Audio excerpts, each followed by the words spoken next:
get set. Where them hands, where them holes, where them throws, you know what I'm saying? Cecil. This is why I train in martial arts. 1, 1, 2, 1, 2, 3, 1, 2, 3, 4, 1, 2, 3, 4, 5. One of the themes that I've seen on Grandmaster Art Mason's channel and in Mark McYoung's work is that self-defense, martial arts, two different things. Okay? There's a place where you can say they intersect where you ride the line. And one of Grandmaster Art Mason's videos that he made where he mentioned me, it's his December 8th, 2018 Q Shojitsu question of the day, because I asked that question. He says that where you need to be when you're dealing with a lot of self-defense situations is right on the fine line of yin and yang. Grandmaster Art Mason also differentiates between self-defense and combat. And that's something that I definitely feel that we don't really emphasize enough in the martial arts. A lot of stuff a lot of stuff that we tend to learn is just about the sport of it, or just using the martial art as a total way of self-improvement. And I like that. And that's what keeps me going. Is at this point, it's a self-improvement thing, because for one, it makes me exercise. Two, it makes me read something that's not related to work. So it's an expanding thing for me. It helps my body feel better. It actually helped me catch a health condition from the meditation. And, it's giving me something that I can use to give back to the community when they allow me to. But if you look at the title of this video, that's not necessarily what I'm talking about in this video. I coined a term called violence experience. Violence experience is what it says, experience of being violent. Just because you know how to fight really well, that doesn't necessarily mean that you know about violence, that you know about how criminals think, how predators operate, how they come after you. I do not see myself as an expert in violence experience.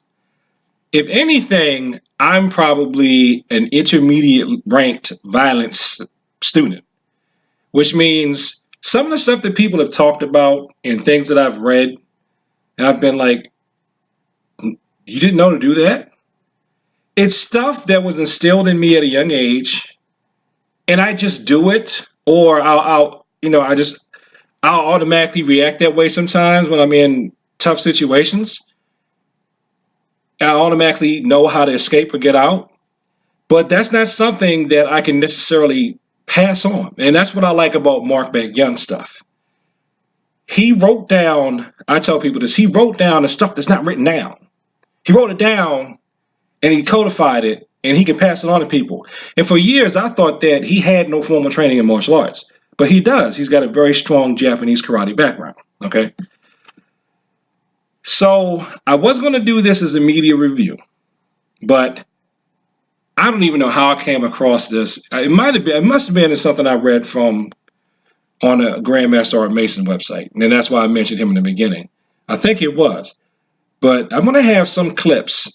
And I'm not going to do it all in one long video. I'm then going to make it a series of videos about being set up by inmates.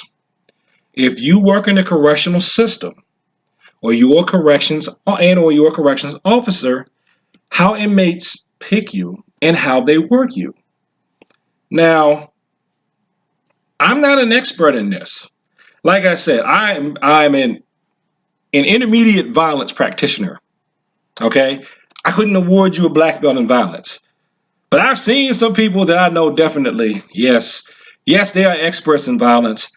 I am respectful of them, and I do my best to avoid them. And let me say this before I show you these clips. There's two things I have to say just to protect my reputation online. Number one, it is not my intention to glorify this and say that this is what you do, okay?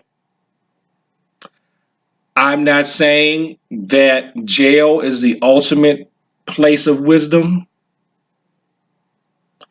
I'm saying they have a method, they have an intelligence, they have a standard, they have a dope, they have a Tao, they have a way, they have a philosophy, they have a system that they use. And if you don't think they have a system that they use, that's how they're going to get you.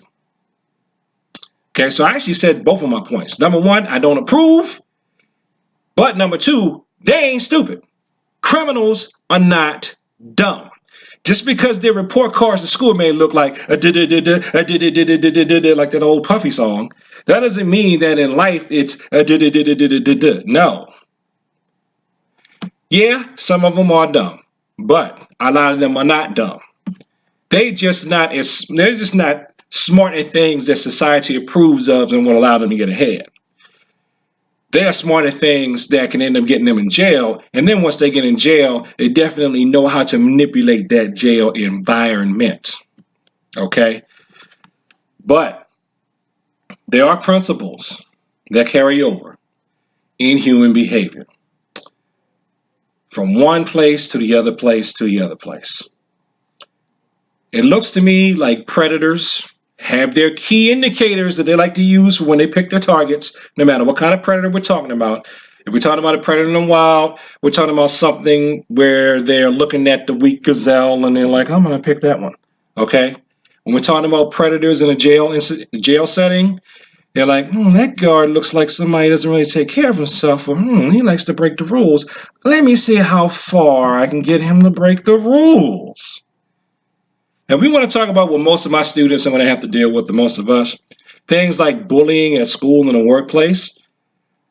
I know some people like to pick on people they think they're too nice. And does that mean you need to change your personality? No. But if you're like me, I tend to have more of a nice disposition. Or especially when I was a lot younger, I definitely would come across as timid, and I tend to lean towards introversion. So if you do that, you need to know that there are going to be people that are going to think, oh, he's quiet. I can take advantage of him. I can run all over him, right? But see, once I got to be big, that kind of backed off. Or if you're younger than them, they think they can intimidate you because they're older than you. Or, people that are racist may think that they can have an edge over you because they feel like your race is weaker than their race. Or your gender is weaker than their gender. That type of thing. So there's some things you can't change. There are other things, and you shouldn't. There's some things you could concede a little bit and change a little bit. Like, for example, if you work in a prison, you can follow all the rules that are there to protect you. And see, that's the thing. These rules and laws that people have, they're there to protect you. They're not necessarily there to spoil your fun. They're there to keep you away from the wicked. Because as you can see, I'm probably not even going to have it in this video. I'm going to have to follow it up in some other ones. In this series that apparently I'm going to do, the wicked have rules that they follow. It's just amazing. You have got to read this stuff and watch these original videos that I'm going to link to. They had it down, Jack. They got it down. They can teach it. Okay? I will concede this and I close. Not to put people's business out there, but I know, let's just say some people that I've known that probably were doing things they weren't supposed to, but they liked me maybe because I was nice to them, or maybe because I was a relative or something like that. So especially when I was a kid, they pulled my coattail and said, hey, don't you do da because blah, blah, blah, blah, blah. And I didn't understand it at the time, but it ended up being important later. So what you can understand at this time is, don't gaff off this series I'm doing. And don't refuse to read the PDF link or watch the original video I'm going to put here. Please take a look at that stuff. And think about, even though, no, you're not going to be in jail, how do these type of principles apply to the settings that I am in? And how would it make bad people who may be there want to try to take advantage of me. And on that note, thanks for watching this video. Like, comment, subscribe. Please share this with people like to talk about the martial arts. And please watch this series that I'm creating. And peace.